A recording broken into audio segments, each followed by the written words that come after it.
Aqui na minha Bíblia, a Bíblia da Ave Maria, o subtítulo desta parte que vamos ler chama-se O Leproso Agradecido. O Leproso Agradecido. Vamos ler? Vou lendo e você vai me acompanhando. Sempre em caminho para Jerusalém, Jesus passava pelos confins da Samaria e da Galileia. Ao entrar numa aldeia, vieram-lhe ao encontro 10 leprosos, que pararam ao longe e elevaram a voz clamando: Jesus, Mestre, tem compaixão de nós. Jesus viu-os e disse-lhes: Ide mostrai-vos ao sacerdote. E quando eles iam andando, ficaram curados. Um deles, vendo-se curado, voltou glorificando a Deus em alta voz. Prostrou-se aos pés de Jesus e lhe agradecia. E era um samaritano. Jesus lhe disse: Não ficaram curados todos os 10? Onde estão os outros 9? Não se achou senão este estrangeiro que voltasse para agradecer a Deus? E acrescentou: Levanta-te e vai, tua fé te salvou. Palavra da salvação. Pode aplaudir a palavra de Deus.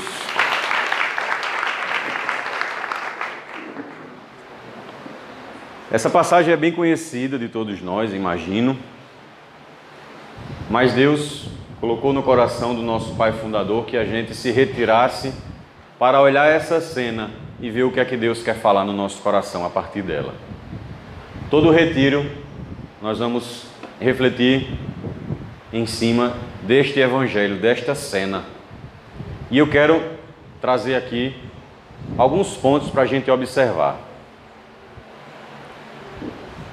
Primeira coisa que me chama muita atenção nesse evangelho é a cobrança que Jesus fez. Ele podia muito bem ter simplesmente recebido aquele que veio, ter vivido aquele momento com ele e pronto. Mas ele questiona: onde estão os outros 9? Então a primeira coisa que a gente já tem que deixar claro aqui é que Deus espera a nossa gratidão. Não é uma coisa que simplesmente deve brotar do nosso coração por nós em si. É também por nós, mas Deus espera, e além disso, Ele não só espera, como Ele cobra a nossa gratidão. Ele perguntou pelos outros 9. Cadê os outros 9? Todos não foram curados? Não foram 10 que foram curados? Porque só um voltou. Naquele tempo lá, no tempo de Jesus, os leprosos eram socialmente excluídos. Eles eram proibidos de ficar dentro da cidade, porque as pessoas tinham os leprosos como pessoas impuras. E o judeu, se tocasse no impuro, tinha que fazer um rito imenso de purificação. Então, os leprosos ficavam afastados.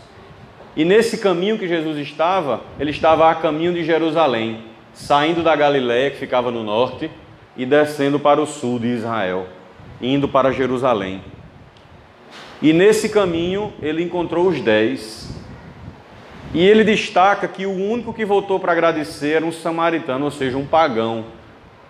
Uma pessoa que vivia numa cultura que acreditava em vários deuses. Provavelmente tinha outros no meio daqueles 10, porque meio que os leprosos se juntavam, né? Já que eram todos excluídos, eles se juntavam. Devia ter ali entre eles não só samaritanos, devia ter judeu. Mas para o espanto de Jesus, o único que voltou foi um samaritano.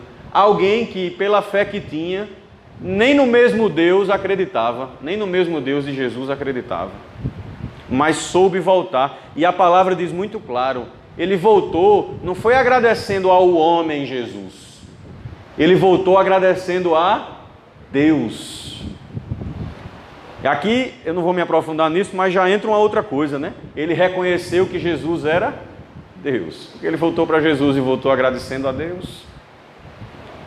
E o primeiro ponto que eu queria refletir não é nem sobre esse que veio, é sobre os que não vieram. Uma coisa que tem que ficar evidenciada é que de 10 só um voltou.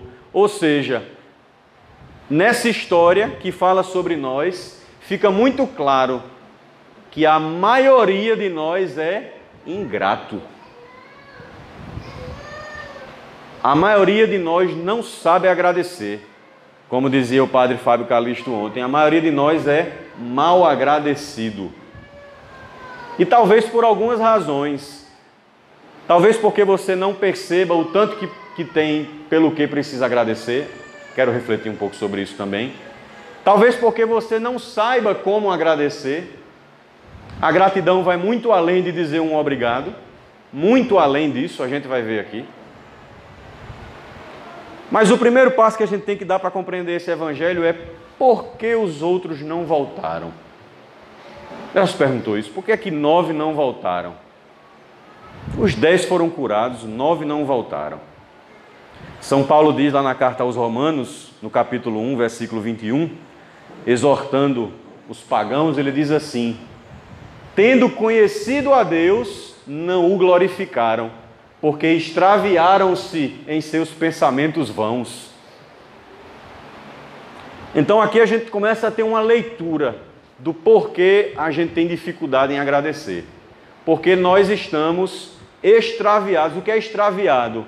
Alienado, distante, jogado para longe. Quando uma encomenda é extraviada, aconteceu o que com ela? A minha mala foi extraviada no aeroporto. Ela foi para um aeroporto bem longe do que o que ela deveria ter vindo.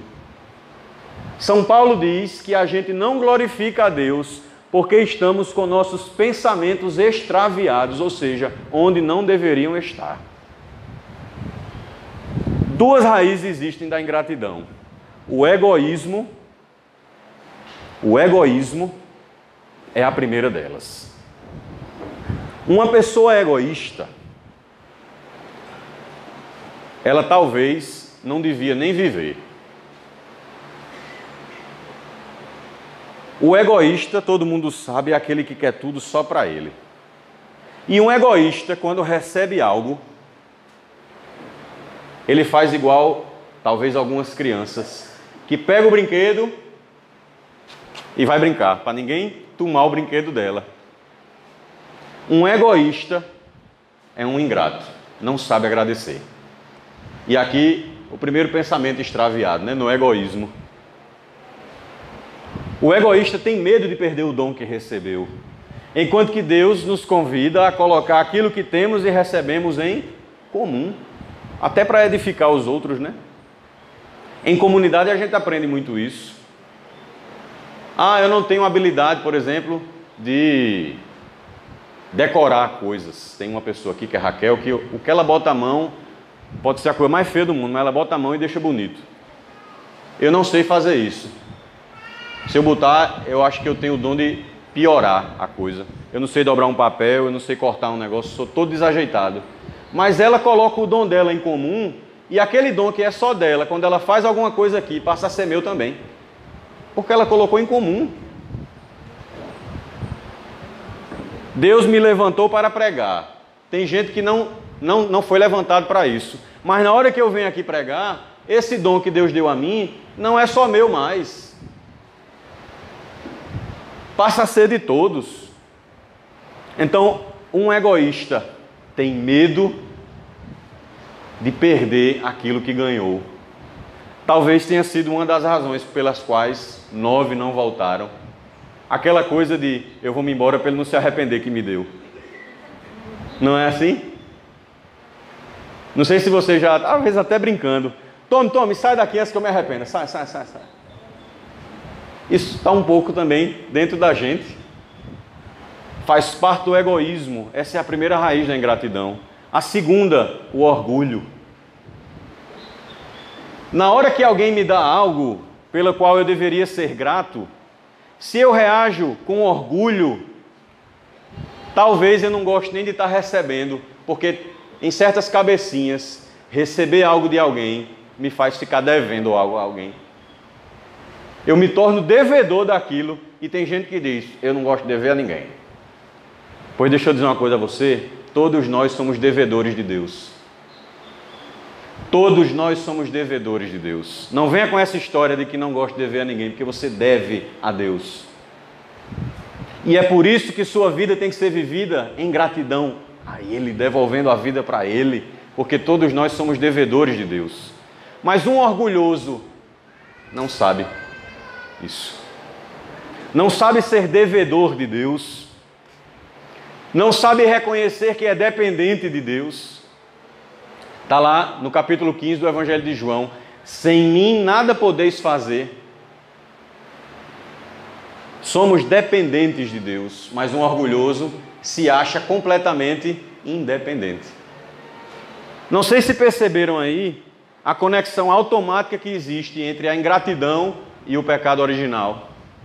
O que é o pecado original? É aquele pecado que faz o homem querer ser Deus. Autossuficiência, orgulho, prepotência, vaidade, querer ser Deus da própria vida, ser senhor das suas próprias escolhas. Quem é muito cheio de si, normalmente é muito ingrato. Porque acha que tudo que tem, conquistou com suas forças, é meu, eu sei, eu posso, eu faço. Então aqui, várias coisas que a gente pode olhar para aqueles 9 que não voltaram e dizer, talvez tenha sido por isso que eles não voltaram. De repente não fazia parte daquele contexto alguém como Jesus distribuir gratuitamente, como Jesus estava fazendo, cura, milagre, sinal. A cultura da troca. Então, egoísmo e orgulho. Por que não voltamos para agradecer? Olhemos o nosso coração. Daquilo que eu tenho, daquilo que eu sou. Talvez até aquilo que eu use para me definir como pessoa. Se a gente pergunta, né, quem é você? Normalmente as definições vão girar em torno daquilo do qual a gente se orgulha ser ou ter. Ah, eu sou médico. Não perguntei sua profissão, perguntei quem você é, amigo. Ah, eu sou... E aí vai acrescentando aqui coisas, adjetivos, que tudo bem, nos ajudam na definição de quem somos, mas não é a nossa essência. E se por isso a gente tem algum tipo de vaidade, isso tem sido causa de tropeço e ingratidão na nossa vida. Enquanto que Deus nos chama a uma outra coisa. Trazendo agora um pouco a cena para o que voltou para agradecer. Quais os motivos que nós temos para dar graças a Deus? São muitos, não são? O desse leproso, qual foi? Pode responder, viu? É gratuito responder. O desse leproso, qual foi? A cura. A razão dele voltar para agradecer foi a cura. Foi o milagre. Ah, Bruno, mas eu nunca recebi um milagre desse jeito. Será? Vamos pensar um pouco? Faça assim comigo, puxe o ar, enche seu peito. Vai, estou vendo gente que está enchendo o peito não. Estufa aí o peito. Pode secar. Isso é um milagre. Chama-se dom da vida. Dom da vida. Deus soprou a vida sobre nós. A gente acha que viver é um direito, né? Esse mundo que fala muito de direito e pouco de dever. É cheio de direito, as leis estão cada vez maiores. Até para dizer que tem que dar um lugar a uma velhinha no ônibus, tem que ter uma lei agora, porque o bom senso se acabou. A gente é cheio de direito, mas deixa eu dizer uma coisa a você, a vida não é um direito. A vida é um dom. A vida é um dom, sua vida é um dom de Deus, não um direito seu. Você não tem direito nenhum de estar vivo. Você só está aí por graça e misericórdia de Deus. Será que isso por si só já não é uma grande razão para ser grato ao Senhor?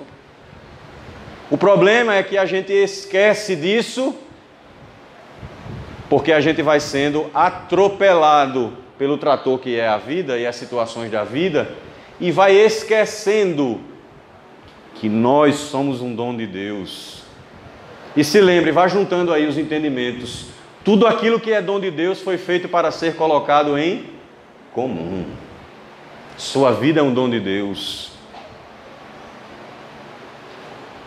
Elementos que tem na nossa vida, que também compõem as coisas pelas quais a gente tem que ser grato. A família. Ah, mas minha família só tem traste. Deus lhe colocou aí por uma razão. Seja grato a Ele por isso. E se na sua família só tem traste, talvez você seja mais um, né?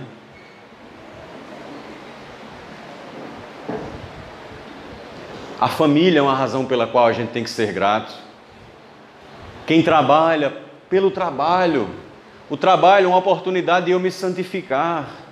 O trabalho não é só um meio pelo qual eu posso ganhar dinheiro, isso também. Mas antes disso, é um meio para eu me santificar. Um meio para eu santificar os outros através do meu testemunho. Ser grato pelo meu trabalho. Quem estuda, pela oportunidade dos estudos. Também devemos ser gratos a Deus por uma coisa interessante. Por aquilo que a gente não sabe que aconteceu, mas que Ele agiu. Eu gosto de dizer isso assim, é pela providência silenciosa de Deus. Coisas que foram livramentos que a gente tenha recebido, mas que a gente não percebeu, mas que um dia na glória, quando a gente enxergar face a face e ver tudo bem direitinho, Deus vai mostrar o quanto seu anjo da guarda trabalhou para livrar você de coisas que você nem percebeu. Vou partilhar, fazendo um parêntese aqui, uma história interessante.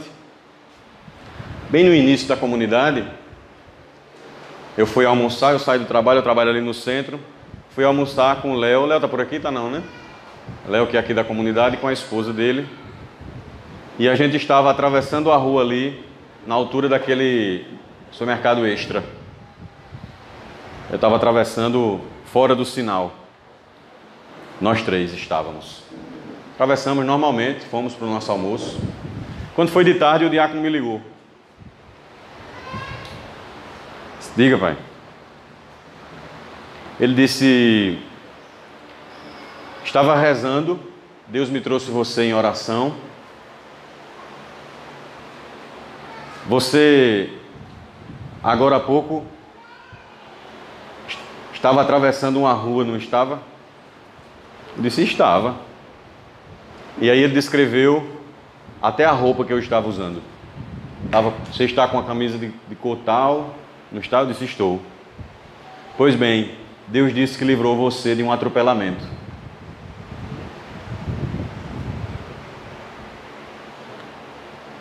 E eu não sabia. Como é que Deus fez isso? Sei lá. Fez alguém sair atrasado do trabalho? Sei lá. Pouco importa. Mas há uma engrenagem nesse mundo que a gente não tem controle sobre ela. E Deus age de uma forma que nos dá, sim, livramentos. Então, olha, aprende uma coisa. Quando o dia sair do script, não reclama não, cara. Louva. Tu sabe qual foi a providência que entrou ali naquele dia para você perder um voo? Pode não ter sido por razão nenhuma, só por leseira sua. Mas pode ter sido uma providência de Deus. Não estou dizendo que a gente passe a ser desleixado com os compromissos, não. Estou dizendo que, naquilo que sai do nosso controle, há uma possibilidade grande de ter sido Deus que interviu. Principalmente para as pessoas que façam a vida, colocando a vida na mão dEle. Entregando, apresentando. Precisamos ser gratos a Deus pela providência dEle que age no silêncio e que a gente não percebeu ainda que agiu. Outro ponto pelo qual nós devemos ser gratos a Deus e que a gente esquece. Vamos nos transportar todos agora para aquela cena em que Moisés abriu o Mar Vermelho. Faz de conta que nós aqui somos o povo hebreu.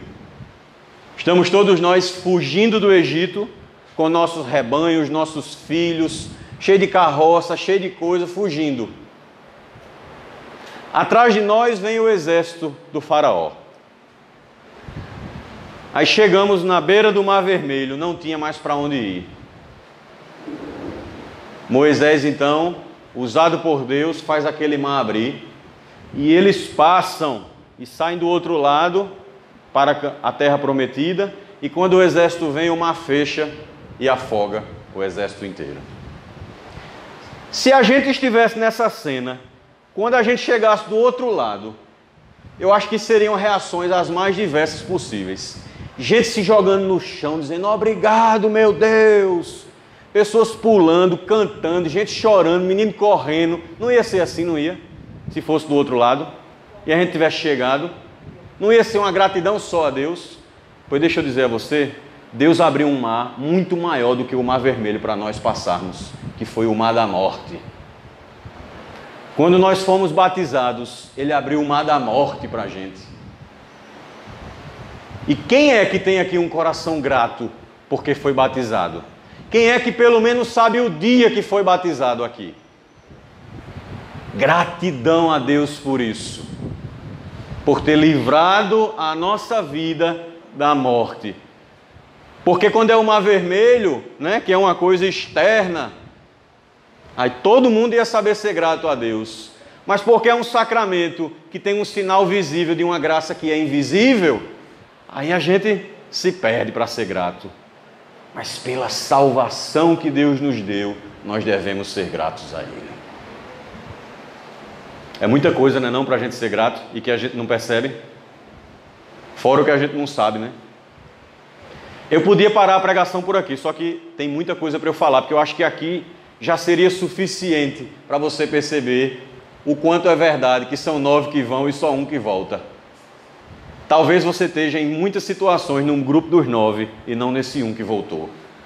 Ou por ignorância, porque não percebia. E uma coisa interessante aqui falando sobre salvação. Quantos receberam a cura dos leprosos? Não. Quantos receberam a cura? 10 foram curados. Mas leia comigo aqui o versículo 19, que foi a fala final de Jesus. E acrescentou, levanta-te e vai, a tua fé te salvou. Quantos foram curados? Quantos foram salvos? 1. Só 1 foi salvo. A gratidão, então, atrai sobre a nossa vida o quê? A salvação. É um perigo ser ingrato, não é não? Dá um inferno danado na vida da pessoa, não é não? A gratidão atrai a salvação. E aqui eu chego num outro ponto. Para que nós devemos agradecer? Está aqui a primeira resposta. Devemos agradecer porque a gratidão atrai a salvação. Padre Bruno tem uma frasinha do livro dele, eu não li não, mas ele fala muito essa frase. A gratidão gera milagres. Está aí um dos que gera, ó, a salvação. A gratidão atrai a salvação. Uma outra razão pela qual nós devemos ser gratos. A gratidão serve de testemunho. E o próprio Jesus fez isso. Eu vou ler aqui uma passagem que eu acho que ajuda a gente, se você quiser tomar aí na sua Bíblia, no Evangelho de João, capítulo 11.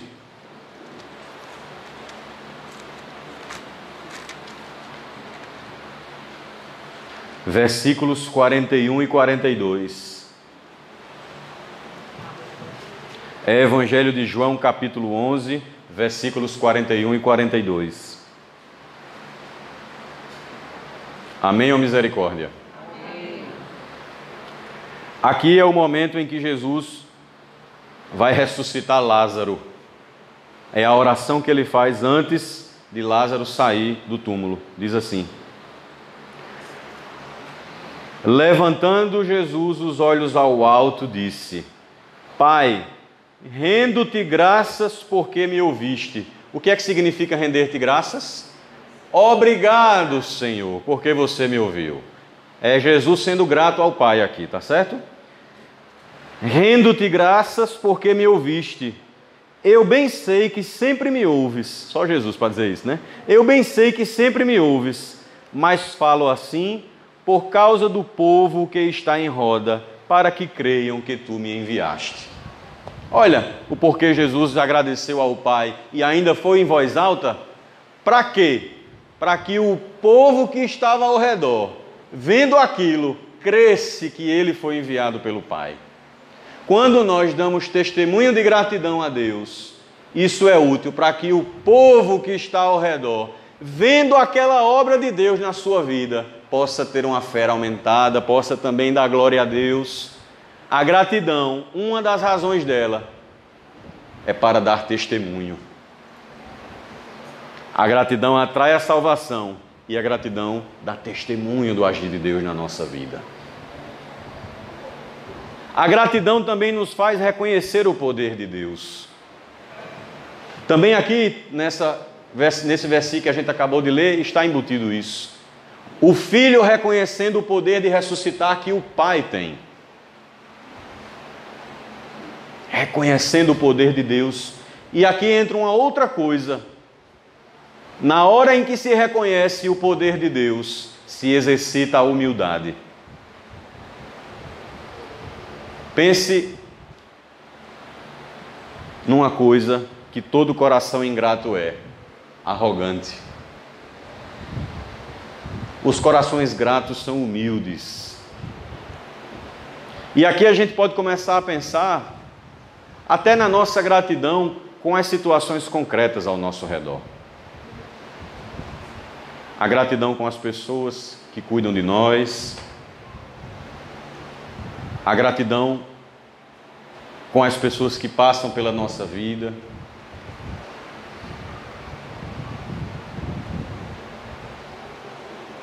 Na minha criação, na minha família, a gente não foi criado num ambiente em que se dizer obrigado era o normal. Lá em casa não se diz obrigado, nem se pede desculpa. Naturalmente estou dizendo isso, mas meu coração transborda de amor pela minha família, tá certo? Eu estou só constatando porque é a realidade, e talvez seja a realidade de muitos. E o que é que acontece quando isso é uma verdade? No convívio fora da família, a gente passa a agir desse jeito. A gente não é uma pessoa que sabe agradecer, nem sabe pedir perdão. Porque se acha que o normal é, aconteceu, passa a bola para frente e pronto. Depois, cada um cura sua raiva sozinho e volta a conviver como se nada tivesse acontecido. É assim que o Evangelho ensina? Não. Ah, mas eu vivi a minha vida toda assim. Eu também, meu filho. Mas o Evangelho entrou no meu coração e a gente tem que mudar. Ah, mas foi com minha família que eu aprendi. Sim. A família divina é maior. Quem é minha mãe e quem são meus irmãos? Não estou desdenhando da minha família sanguínea, não. Mas estou dizendo que aquilo que é o que Deus me ensina é superior ao ensinamento dos meus pais. Ah, mas sempre foi assim. Beleza, chegou a hora de mudar. Algo novo em minha vida, realiza. Não foi assim que a gente rezou? Chegou a hora de mudar. Aprender a ser grato. Ah, então significa que eu vou sair por aí dando obrigado a todo mundo? Não, a gente vai dar um passinho aqui para aprender como agradecer. Agradecer é muito mais do que dizer obrigado, Márcia Jorge. Se bem que esse obrigado aqui foi muito sincero agora, viu? É muito mais do que isso. Vamos dar mais uns passinhos para entender para que é que serve agradecer. Serve também, e aqui é um entendimento bacana, serve também para reconhecer que a vontade de Deus é boa. Quando a gente sabe agradecer, a gente está dizendo: foi assim do teu agrado, Senhor. Pois então que assim seja. Obrigado. Estamos reconhecendo que o agir de Deus na nossa vida é bom. É a mesma coisa de dizer: Deus é bom e tudo que Ele faz é bom. Isso é um grande obrigado. Isso é um grande obrigado. Agradecer reconhecer que a vontade de Deus é boa, dizer sim a Deus para aquilo que Ele quer fazer conosco, tudo isso são sinônimos. E aqui a gente eleva um pouquinho o entendimento daquilo que é gratidão. A gratidão faz parte do abraçar a vontade de Deus, de dizer amém, Senhor. Um amém sincero é um grande obrigado. O livro do Apocalipse chama Jesus de várias formas. E uma das formas é dizer que Ele é o amém. Jesus é o amém. Posso dizer que Jesus é o grande obrigado. É o grande louvor do Pai ao Filho. A gratidão nos faz reconhecer que a vontade de Deus é boa, mesmo naquilo que está acontecendo de um jeito que eu não gostaria que acontecesse. Entendendo isso, vamos responder a mais uma pergunta. Como então a gente pode ser grato? Como? Quero pegar 3 exemplos bíblicos para a gente dar uns passinhos em como ser grato e parar de achar que obrigado, Senhor, é a gratidão suficiente. Conhecem um personagem bíblico do Antigo Testamento conhecido por Naamã? É um general do exército sírio. Está no livro dos Reis a história dele. Naamã descobriu que estava com lepra. Olha que coincidência, né? Leproso e leproso. Naamã descobriu que estava com lepra. E aí ele descobre que há um profeta em Israel, Eliseu, que é um homem usado por Deus, e decide ir até Eliseu. Quando chega lá em Eliseu, Eliseu diz: olha, vá tomar banho naquele rio ali que vai resolver. Ele fica meio com raiva e diz assim: se fosse para tomar banho no rio, eu tinha tomado banho no rio na minha terra mesmo, porque lá tem rio também. Aí uma pessoa de bom senso que estava com ele disse: rapaz, se o profeta tivesse mandado você fazer uma coisa difícil, você não ia fazer? Isso que é tão fácil, vá lá e faça. A gratidão é muito mais do que um obrigado. Ele deu a vida em gratidão ao Pai. Você sabe o que é que significa a palavra Eucaristia? A ação de graças. Gratidão. Obrigado. O jeito que o filho encontrou de agradecer ao Pai foi doando ao Pai tudo que o Pai tinha dado a ele. O jeito de nós sermos gratos em nossa vida é também ofertando nossa vida a Deus. Aqui a gente entende o sentido profundo de gratidão. Aqui a gente entende o que é que Jesus estava cobrando dos 9 que não vieram. Não foi só um obrigado, não. Foi não. Jesus não estava cobrando essa mesquinhez, não.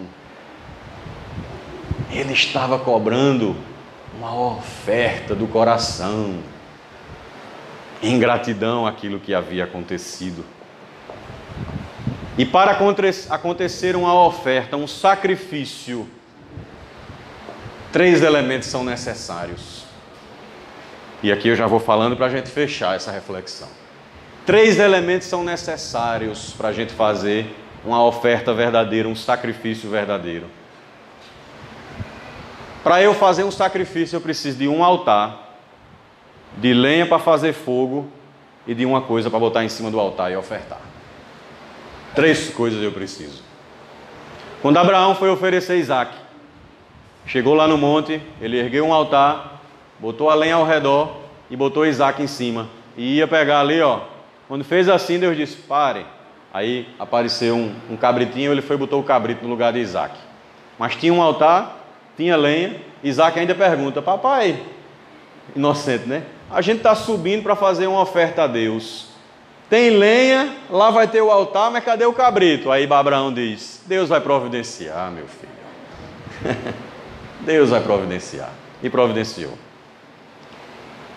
Na nossa vida do mesmo jeito. Para a gente fazer uma gratidão sincera, 3 elementos são necessários: um altar, lenha para fazer fogo e uma coisa para você ofertar. Deixa eu explicar, aproximando da nossa vida. Qual foi a maior oferta que a gente conheceu? A oferta de Jesus, a cruz. Qual foi o altar daquela oferta que Jesus fez? A cruz foi o altar. As nossas cruzes, as situações da nossa vida, são as oportunidades de erguermos altar de oferta a Deus, de gratidão a Ele. Ali você erga um altar para adorar o Senhor. Aí a lenha, qual é a lenha? O Espírito Santo que vem e queima a sua oferta. E qual é a oferta? A vida, o coração. Aqui a gente começa a falar de uma gratidão verdadeira. Aqui a gente começa a entender o sentido profundo de ser grato e que é muito mais de dizer obrigado. Eu posso ser grato sem nem abrir minha boca. Eu posso ser grato sem dizer uma palavra, mas sendo grato com minha vida. Lembra que eu falei aqui no início e no meio da pregação? A vida é um dom e todo dom foi feito para ser partilhado. Pois bem, partilhar a vida é um grande sinal de gratidão a Deus. Grande sinal de gratidão a Deus.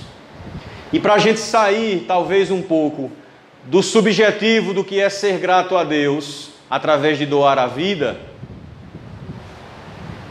vamos fechar um entendimento muito claro aqui. Como é que se doa a vida a Deus? Doando-a pelos filhos dele. Mateus 25, versículo 40 e pouco. Todas as vezes que fizerdes isso a um dos meus pequeninos, foi a mim mesmo que o fizestes. Doar a vida, portanto, a Deus, significa fazer da sua vida uma oferta pela vida dos outros. Gosto muito de um verso daquela música A Barca, que é bem antiga, que diz que o meu cansaço a outros descanse. Que o meu cansaço a outros descanse. E quando Jesus fala dos pequeninos, Ele está falando sim dos que são marginalizados, aos quais Ele nos envia aí, mas Ele está falando também daqueles que estão próximos a nós. Porque eu não acredito em quem sai para fazer caridade fora, quando dentro não se faz caridade nenhuma. Dentro de casa é na chibata e fora é no carinho, é? Não. Aprende dentro de casa a ser caridoso com os de dentro primeiro, para que a caridade seja sincera. Então, recapitulando para a gente fechar, demos vários passos aqui de entendimento sobre a gratidão. Por que a gente não sabe ser grato? Porque a gente é egoísta e orgulhoso. Mas a gente tem muitas razões para ser grato a Deus. Pela vida, pelo que Deus fez que a gente não viu. E aqui o fechamento foi pelo batismo, pela salvação que recebemos. Para que ser grato? Porque quando a gente é grato, a gente atrai a salvação, a gente reconhece o poder de Deus, exercita a humildade e reconhece que Deus é bom e tudo que Ele faz é bom. Como ser grato? Doando a vida a Deus. Assim se é verdadeiramente grato. E eu queria fechar essa pregação com um versículo da carta de São Paulo aos Coríntios. Pega aí. 1 Coríntios, capítulo 4. Água? Não, vai terminar já. 1 Coríntios, capítulo 4, a partir do versículo 7. Aliás, eu quero, porque eu vou rezar agora. 1 Coríntios 4, a partir do versículo 7. Amém ou misericórdia? 1 Coríntios 4, a partir do versículo 7.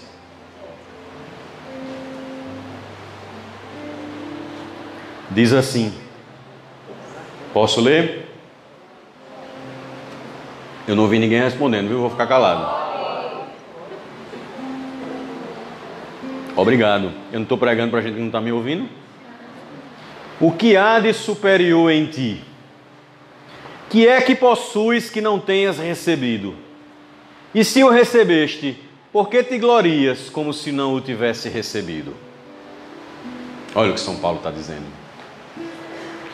Que é que há de superior em ti? Que é que possuis que não tenhas recebido?